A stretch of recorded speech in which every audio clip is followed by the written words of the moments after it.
एक liver dock करके हैं जो एलोपैथी को बहुत सपोर्ट करते हैं और आयुर्वेदिक और जितनी भी हमारी एंशिएंट मेडिसिन है उसको ट्रोल करते रहते हैं। तो बेचारे को जब पता ही नहीं है तो मैंने समझाया इसको कि क्या डिफरेंस है। तो आयुर्वेदिक और एलोपैथी में क्या मेन अंतर है? तो एक जो है वो साइंस प्रिवेंशन का है कि आपको बीमारी होए ही ना, उसका साइंस बना है। जो भारतीय धर्म से बना हुआ साइंस जो है वो ये है, मेडिकल साइंस। और जो एलोपैथी वाला है वो इंस्टेंट सॉल्यूशन देता है सिम्टम्स के ऊपर, रूट कॉज सॉल्यूशन पे उसको कोई ध्यान नहीं है। अभी जो मुझे पेन हो रहा है वो तुरंत मुझे रिलीफ देगा, उसका फोकस खाली उतना है। परमानेंट कस्टमर बनाने का उसका प्लान है एलोपैथी का, जबकि आयुर्वेद का वो प्लान ही नहीं है। आयुर्वेद का प्लान है कि आपको बीमारी होए ही ना। अगर आप वैदिक लाइफस्टाइल जी रहे हो तो आपको एलोपैथी नहीं, कोई भी बीमारी नहीं हो, आपको दवाई की जरूरत क्यों पड़े। ओके, तो बहुत साफ है कि जो चीज सिम्टम के ऊपर वर्क करती है वो ज्यादा फेमस है, क्योंकि बीमारी हो चुकी है, उसके बाद वो पेन का सॉल्यूशन दे रहे हैं और इंस्टेंटली हो रहा है, तो ऑब्वियसली वो ज्यादा फेमस होएगा। जो बीमारी होने ही नहीं दे रहा है वो फेमस कहां से हो पाएगा? वो फेमस हो ही नहीं सकता। तो धर्म और रिलीजन के बीच यही अंतर है।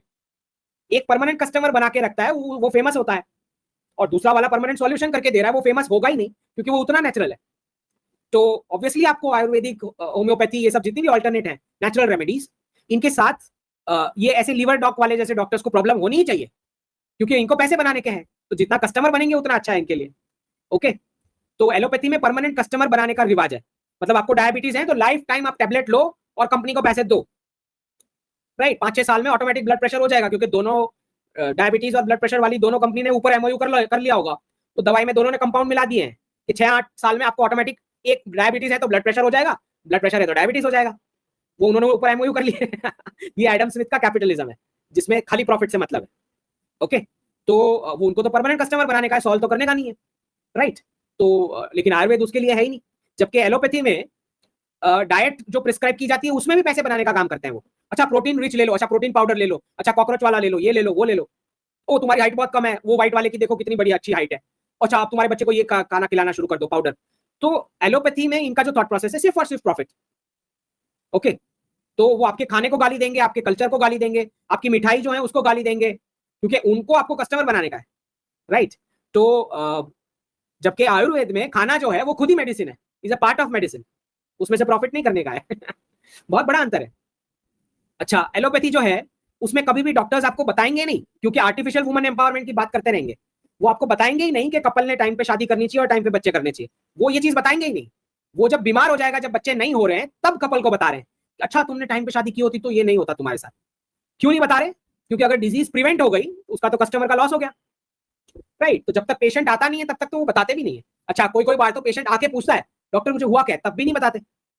The manifestation of your